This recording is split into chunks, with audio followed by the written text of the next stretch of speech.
Hello students, आज हम start कर रहे हैं सीएमए फाइनल डायरेक्ट टेक्स्ट के बिट क्वेश्चन का पार्ट 2। अगर आपने पार्ट 1 नहीं देखा है तो डिस्क्रिप्शन में उसका लिंक आपको मिल जाएगा।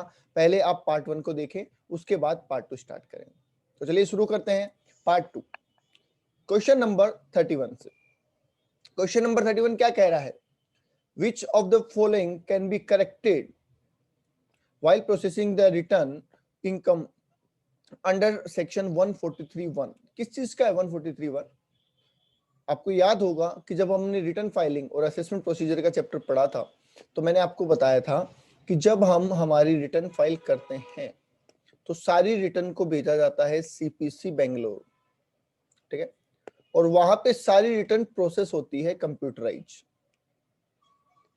ठीक है, सारी रिटर्न क्या होती है? कंप्यूटराइज प्रोसेस से गुजरती है, जिसके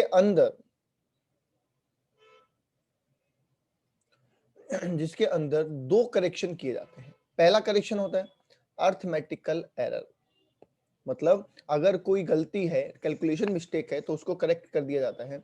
दूसरा इनकरेक्ट क्लेम, अगर आपने कोई क्लेम इनकरेक्ट किया है तो उसको सही कर दिया जाता है। तो पूछा गया है कि इस प्रोसेस के अंदर कौन सी गलती ठीक की जाती है, तो बता देंगे any arithmetical error. Yes, arithmetical error को यहाँ पे ठीक किया जाता है।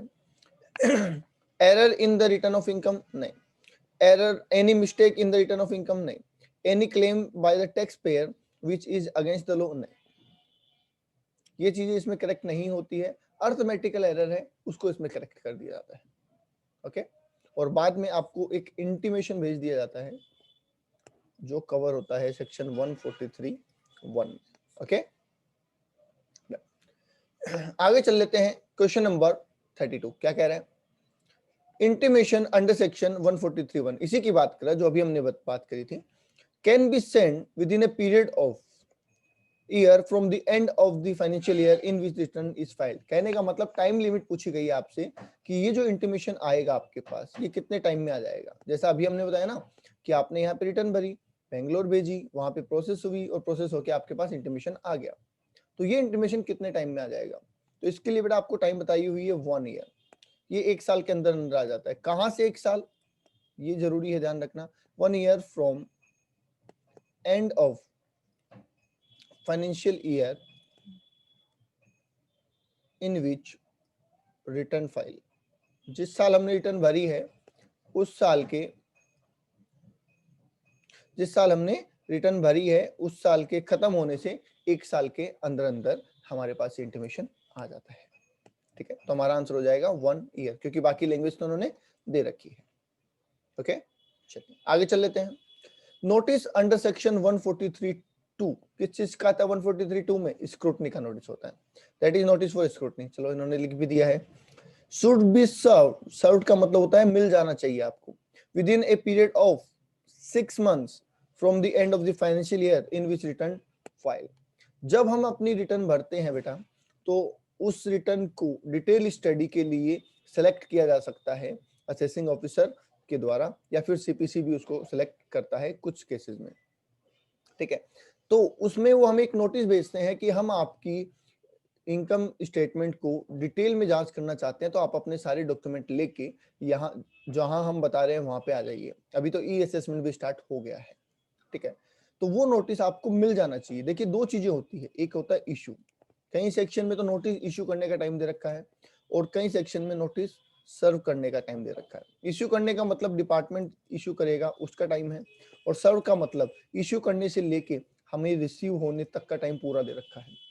अगर 6 महीने में, मतलब जिस साल हमने रिटर्न भरी उस साल के खत्म होने से 6 महीने में हमें ये नोटिस नहीं मिलता है तो ये टाइम बार्ड हो जाता है।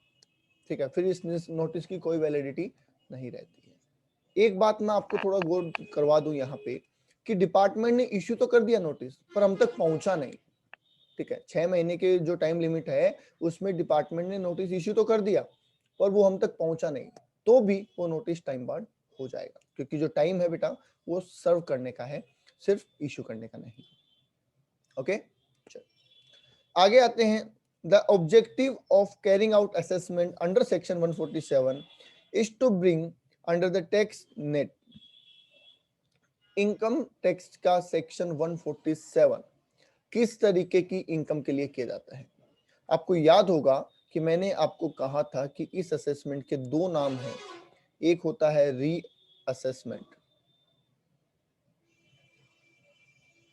और दूसरा होता है इनकम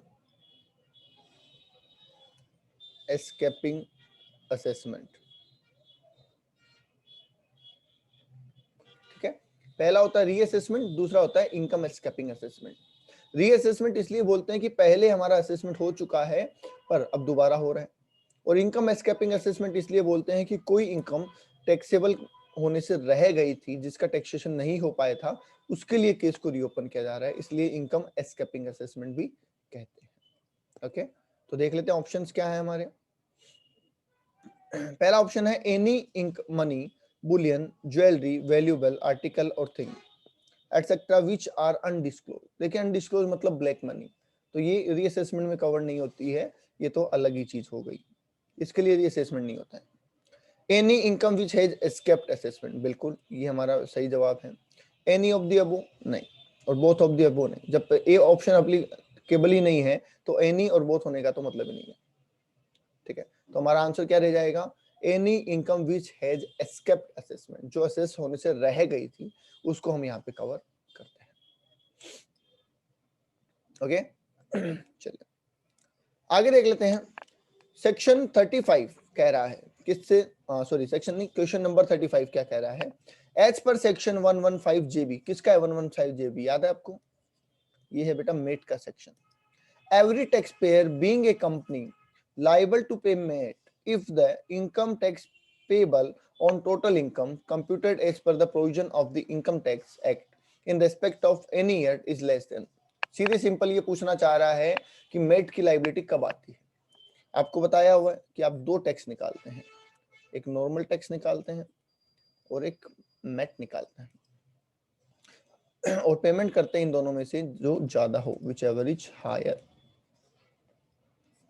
ठीक है, तो अगर आपकी नॉर्मल टैक्स जो है, आपका जो नॉर्मल टैक्स है वो मेट के अमाउंट से ज्यादा है, तो मेट की तो रिक्वायरमेंट ही नहीं है फिर।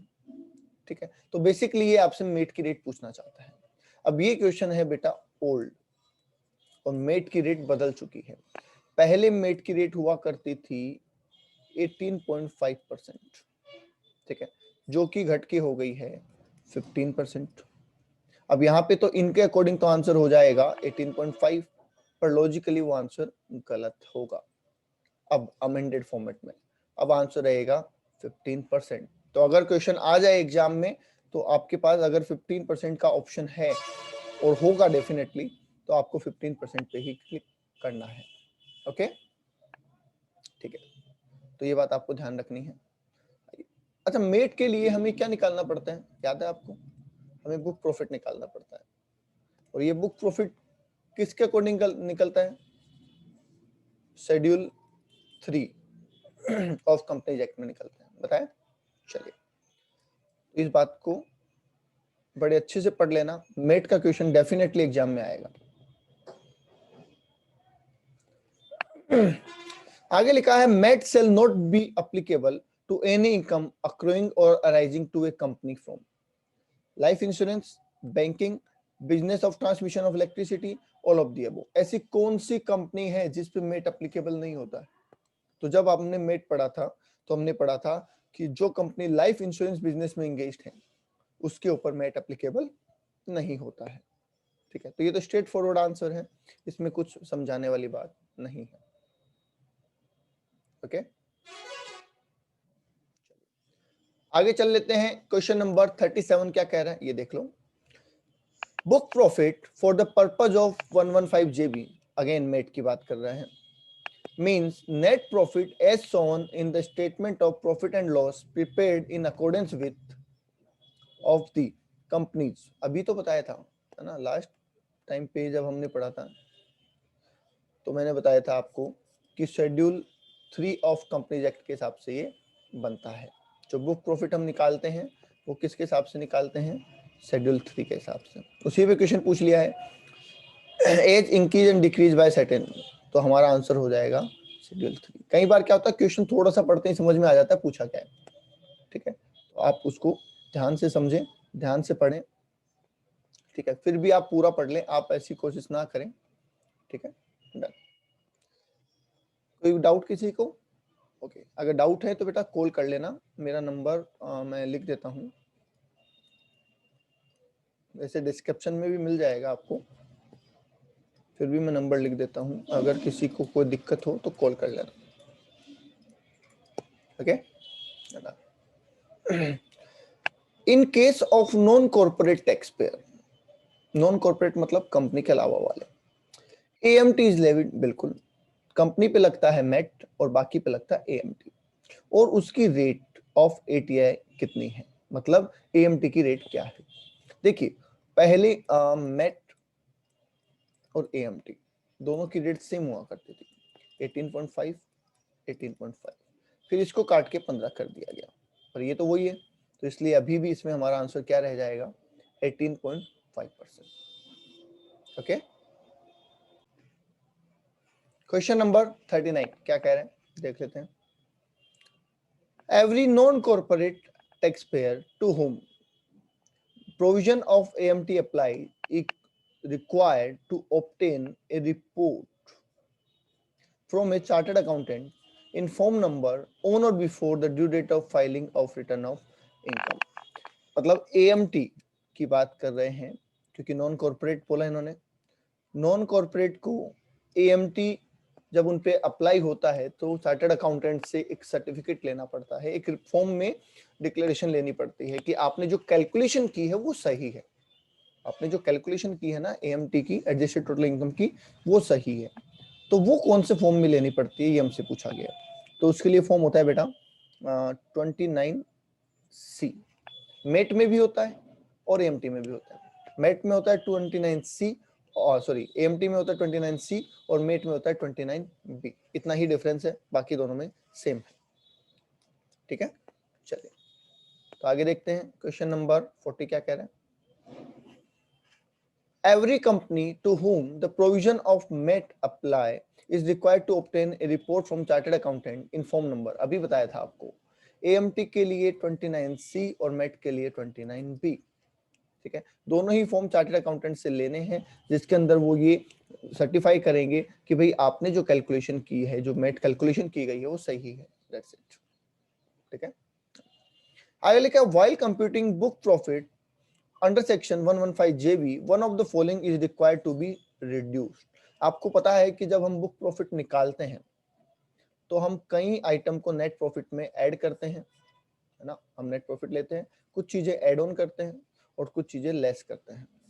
तो पूछा गया इनमें से कौन सी चीज हम लेस करते हैं, unabsorbed depreciation as per books, brought forward loss as per books, brought forward loss or unabsorbed depreciation, whichever is less as per books, or income tax paid or payable if not already debited to the profit and loss account।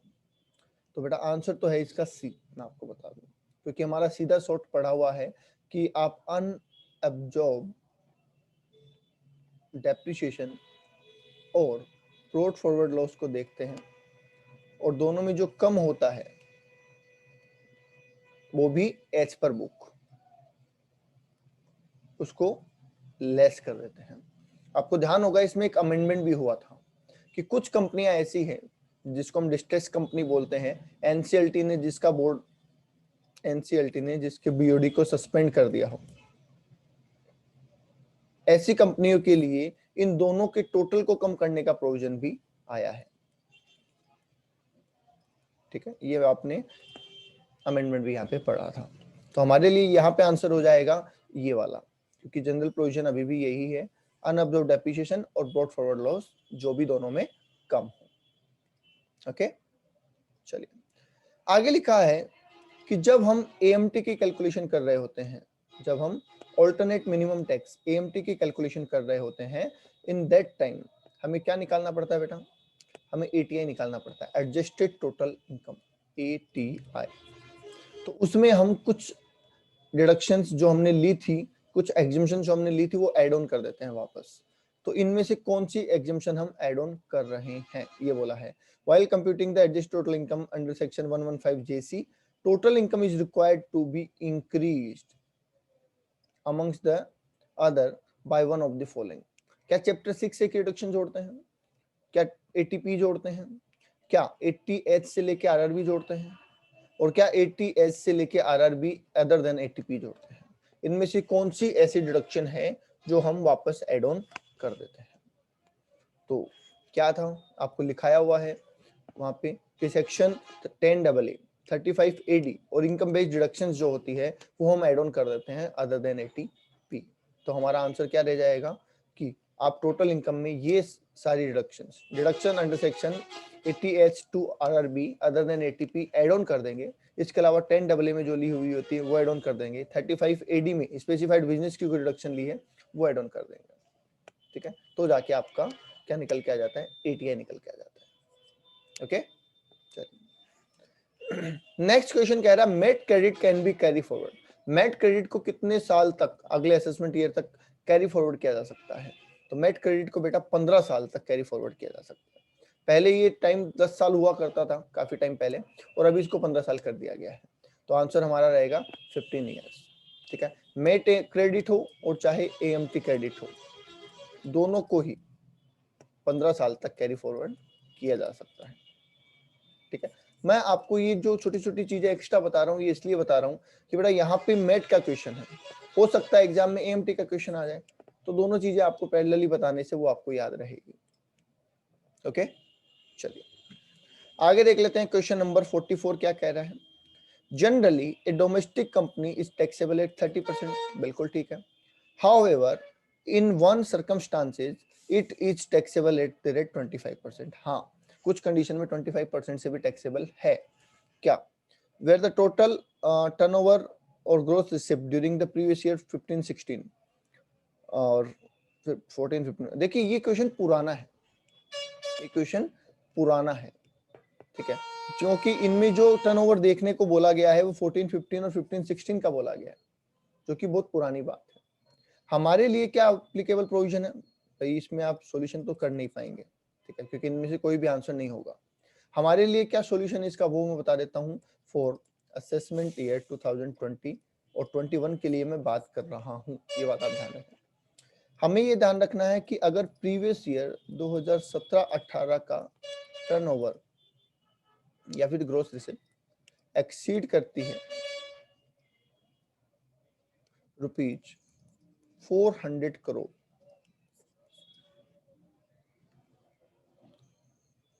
ठीक है, तब तो ये option लगेगा नहीं, या फिर ऐसे लिख लो does not exceed. Does not exceed 400 crore, तो 25% की रेट से टैक्स आप दे सकते हैं। ठीक है, असेसमेंट ईयर 2021 की अगर मैं बात करूं तो प्रीवियस ईयर 17-18 का टर्नओवर देखना है आपको। अगर वो 400 करोड़ से ज्यादा नहीं है तो आप 25% की रेट से टैक्स दे सकते हैं। ओके, तो इनमें से कोई आंसर नहीं रहेगा क्योंकि ये पुराना क्वेश्चन है। तो नया क्वेश्चन आएगा तो ऑप्शन भी नए आएंगे, और आपको ध्यान रखना है कि हमें प्रीवियस ईयर 17-18 का टर्नओवर देखना है, और वो भी अमाउंट रहेगा 400 करोड़ रुपए। ओके, आगे चलते हैं। Question number 45, as per section 178(3) किस चीज का है ये लिक्विडेशन के केस में है। ठीक है, as per section 178(3) the of a company has to intimate the tax authority before he parts with any of asset of the company or the properties in his hands, and has to set aside the amount, if any, intimated to him by the tax authority. Okay, managing director, manager, chartered accountant, liquidator. Simple सी बात है, liquidator क्या कहना चाह रहे हैं, question समझ लो। Question ये कहना चाह रहे हैं कि जब कंपनी लिक्विडेशन में चली जाती है तो सारा का सारा एसेट एंड लायबिलिटी किसके हैंड में आ जाता है, लिक्विडेटर के हैंड में आ जाता है। उसी को बेचना है, रियलाइजेशन करना और डिस्ट्रीब्यूशन करना है। अब टैक्स डिपार्टमेंट ने उसको पहले से बोला हुआ है कि भैया हमारा इतना टैक्स बनता है, तो जब भी तुम किसी चीज को बेचोगे तो पहले हमें दोगे। तो उस केस में जब भी वो कोई असेट बेचेगा तो पहले टैक्स अथॉरिटी को इन्फॉर्म करेगा। कौन करेगा, लिक्विडेटर इन्फॉर्म करेगा कि मैं ये असेट बेच रहा हूँ, और उससे जो भी रिसिप्ट आएगी उसमें से वो टैक्स वाले को अपना टैक्स पे करेगा। ठीक है, तो जाहिर सी बात है लिक्विडेशन के केस में लिक्विडेटर ही ये काम करेगा। आगे चल लेते हैं। Question number 46, as per section मतलब कौन से सेक्शन के हिसाब से the tax authority can direct tax pair to gets his accounts audited. ओहो, कौन से सेक्शन में आपको अकाउंट्स को ऑडिट करवाने को बोला जाता है? देखिए, ये वो ऑडिट नहीं है जो 44 AB में हम समझते हैं, वो तो रिक्वायरमेंट ही है। इसके अंदर आपको स्पेसिफिकली बोला जा रहा है कि जाओ अपने अकाउंट्स ऑडिट करवा के लाओ। इसका मतलब बेटा ये बात कर रहे हैं स्पेशल ऑडिट की, और मैंने आपको पढ़ाया हुआ असेसमेंट प्रोसीजर के अंदर ही, ठीक है। Nominated by the principal commissioner, nominate भी कौन करेगा? प्रिंसिपल कमिश्नर करेगा, CIT करेगा, CCIT करेगा। तो बेटा ये बात कर रहे हैं स्पेशल ऑडिट की, जो सेक्शन 142 2A में कवर होती है। ऑप्शन हमारा है 142 2A, बिल्कुल ठीक है, ठीक है। कई बार आप ऑप्शन से भी आंसर निकाल सकते हैं। अगर कोई क्वेश्चन में आप ऐसे उलझ जाएं कि आपको समझ नहीं आ रहा, याद नहीं आ रहा क्वेश्चन, तो आप क्या करेंगे, आप उसके ऑप्शन को ध्यान से देखेंगे। जो सेक्शन 153A है वो किस चीज का है? सर्च असेसमेंट का है। जो 148 है वो रीअसेसमेंट के नोटिस का है। 44AB टैक्स ऑडिट का है। तो 142 2A, 142 2A जो है वो स्पेशल ऑडिट का है, ठीक है, ओके। जिसके अंदर AO जो होता है असेसिंग ऑफिसर, अगर उसको लगता है कि आपके बुक्स ऑफ अकाउंट्स कॉम्प्लेक्स है, अनेबल टू अंडरस्टैंड है, तो वो आपको कह सकता है कि जाओ और अपने अकाउंट्स की ऑडिट करवा के लाओ। इवन इफ वो ऑलरेडी ऑडिटेड है तो भी ऐसा कहा जा सकता है, ठीक है, ओके।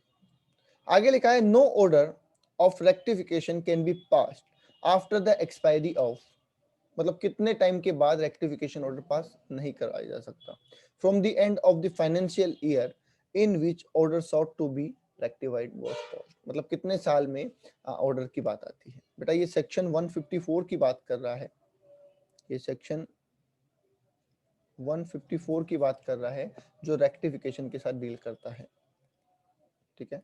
और टाइम इसमें रहेगा 4 साल का, कि 4 साल के अंदर ये हो जाना चाहिए। डन, ठीक है।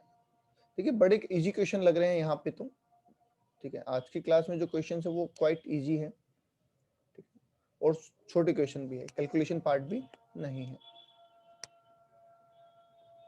ओके। चलिए आगे चलते हैं। आगे दे रखा है क्वेश्चन नंबर 48, क्या कह रहा है? In case of application made by the SSC under section 154, मतलब वही rectification, the income tax authority shall rectify the order और refuse the rectification within, कितने टाइम में रेक्टिफाई कर देंगे या उसको रिफ्यूज कर देंगे, ये हमसे पूछा गया है, ठीक है।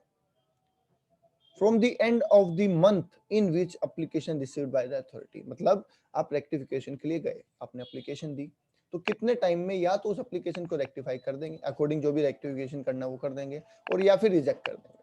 तो बेटा इसके लिए टाइम होता है 6 महीने का। 6 महीने के अंदर अंदर इनकम टैक्स अथॉरिटी या तो उसे रिजेक्ट कर देगी कि नहीं हम आपका रेक्टिफिकेशन नहीं करने वाले, और या फिर रेक्टिफिकेशन कर देगी, ओके। आगे देख लेते हैं क्वेश्चन नंबर 49 क्या कह रहा है। क्वेश्चन नंबर 49 कह रहा है if a person fails to comply with the provision relating to PAN, that is obtaining PAN या कोटिंग पेन, पेन लेने के प्रोविजन को आप इग्नोर कर देते हैं, या फिर कहीं पे पेन नंबर लिखना मैंडेटरी था और आपने नहीं लिखा, quoting of PAN, then penalty can be levied under section, तो पेनल्टी कहां लगेगी, ठीक है। तो बेटा पेनल्टी लगेगी इसमें 272B में, और वो भी 10,000 रुपए की। अगर आपको कहीं पे पेन नंबर लिखना मैंडेटरी है, पेन कोड करना मैंडेटरी है, तो अगर आप वो नहीं करेंगे तो 10,000 रुपए की पेनल्टी आपके अंदर, आपके ऊपर 272B के अंदर, okay. Question number 50, half century, क्या कह रहा है भाई? हाफ सेंचुरी का क्वेश्चन हमारा, मेट स्टैंड्स फॉर, अरे बड़ा इजी कह रहा है, तो मेट की फुल फॉर्म पूछ रहा है, मिनिमम ऑल्टरनेट टैक्स, बिल्कुल यही है, मिनिमम ऑल्टरनेट टैक्स, बाकी तो नहीं है, ठीक है, ओके, मिनिमम ऑल्टरनेट टैक्स, ठीक है। आगे देख लेते हैं क्वेश्चन नंबर 51,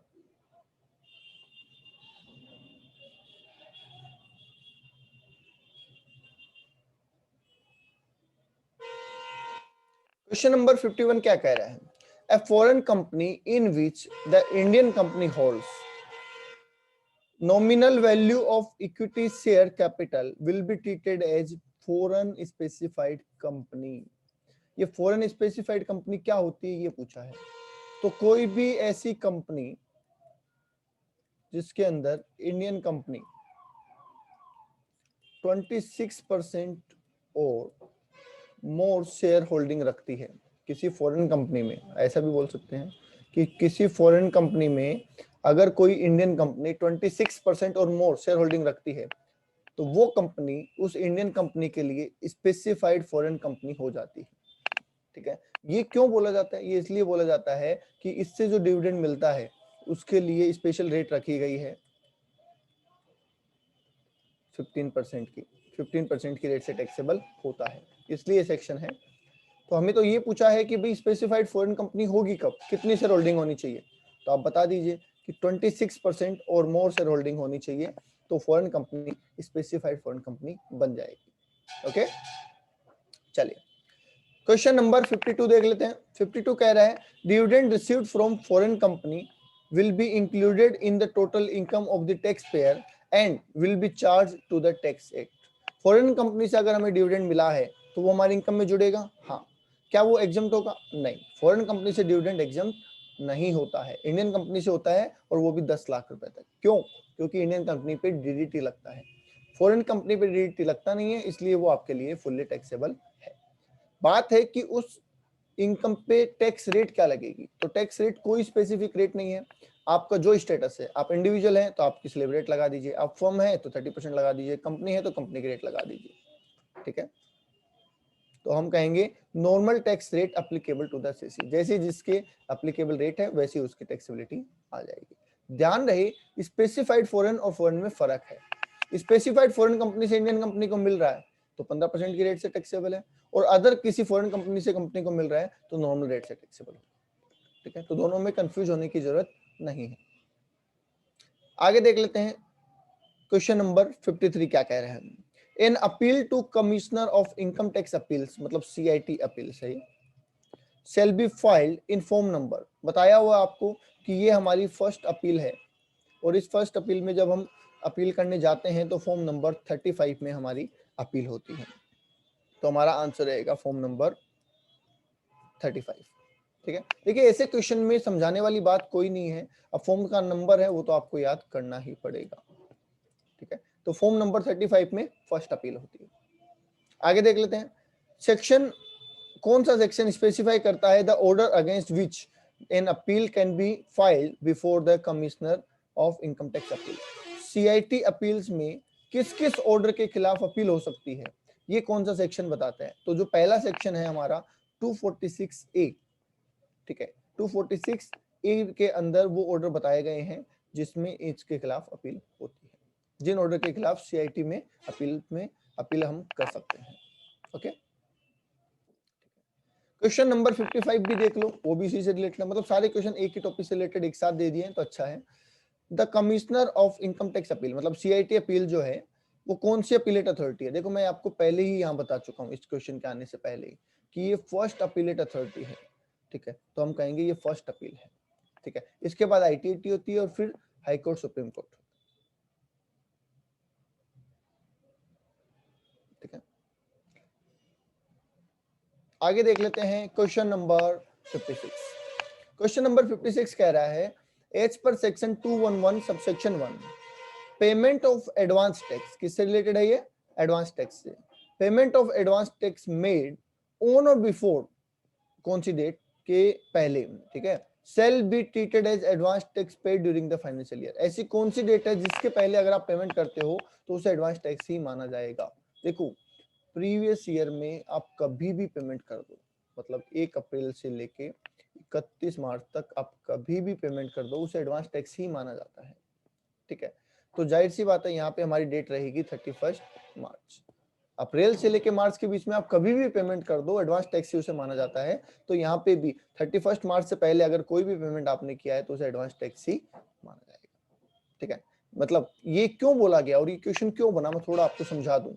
देखिए एडवांस टैक्स की 4 इंस्टॉलमेंट होती है, 15 जून, 15 सितंबर, 15 दिसंबर और 15 मार्च। तो कई लोग ये मान लेते हैं कि 15 मार्च तक ही पेमेंट को एडवांस टैक्स मानेंगे, अगर हमने 16 मार्च को पेमेंट दिया है तो वो एडवांस टैक्स नहीं है, पर ऐसा बिल्कुल नहीं है।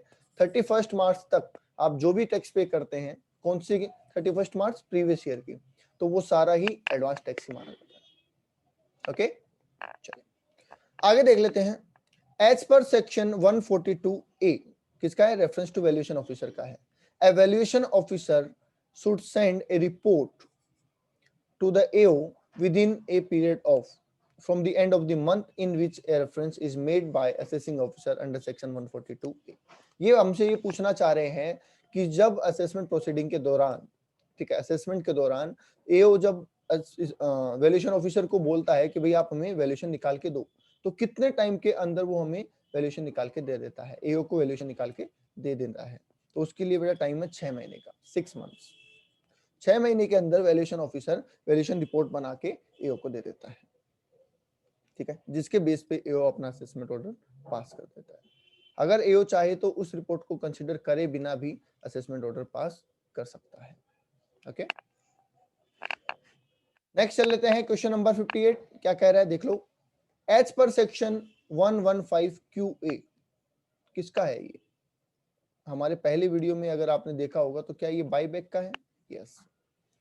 Section 115 QA tax to the credit of government in case of distributed income of domestic company for buyback of share shall be deposited within कितने दिन के अंदर ये डिपॉजिट हो जानी चाहिए? From the date of payment of any consideration to the share holder on buyback of share. कितने दिन के अंदर अंदर इसका पेमेंट हो जाना चाहिए?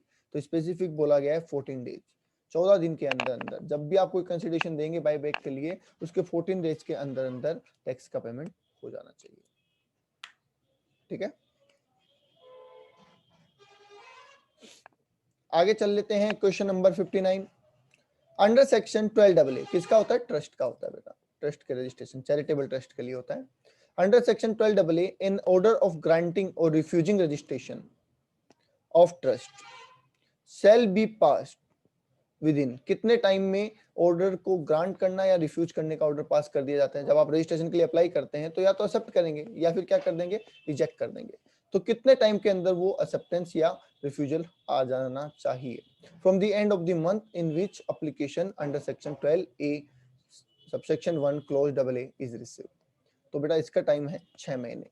आप इस चीज को एक चीज से लिंक भी कर सकते हैं। मैंने आपको एक क्वेश्चन बता रखा है कि अगर एक केस लो था इस पे कि अगर 6 महीने के अंदर उसे रिफ्यूज नहीं किया जाता या एक्सेप्ट नहीं किया जाता तो वो डीम टू बी एक्सेप्टेड मान दिया जाता है। तो जाहिर सी बात है 6 महीने में या तो आपको एक्सेप्ट करना है या रिजेक्ट करना है, अदरवाइज तो वो डीम टू बी एक्सेप्टेड मान लिया जाएगा। ओके, तो देख लेते हैं आज का last question. An application in quadruplicate for मतलब 4 कॉपीज, इसका मतलब हो गया 4 कॉपीज में for advance ruling bye a resident.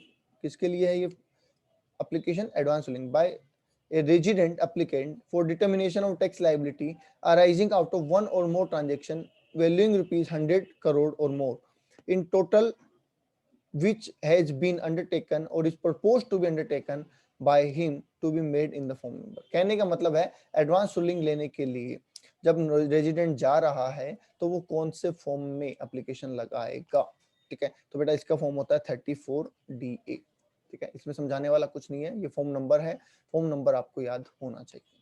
तो 34DA फॉर्म के अंदर एप्लीकेशन लगाई जाती है। ओके, आई होप आपके कई डाउट क्लियर हो गए होंगे, ठीक है। आज के लिए इतना ही, थैंक यू। अगर आपको हमारी क्लासें अच्छी लग रही हैं तो हमारा चैनल सब्सक्राइब करें, तो बाकी सब्जेक्ट के MCQs, मॉड्यूल के सारे क्वेश्चंस और क्लासें वगैरह कई चीजें आपको वहां पे मिल जाएगी जो आपके लिए काफी यूजफुल रहेगी। ओके, आज के लिए इतना ही, थैंक यू सो मच।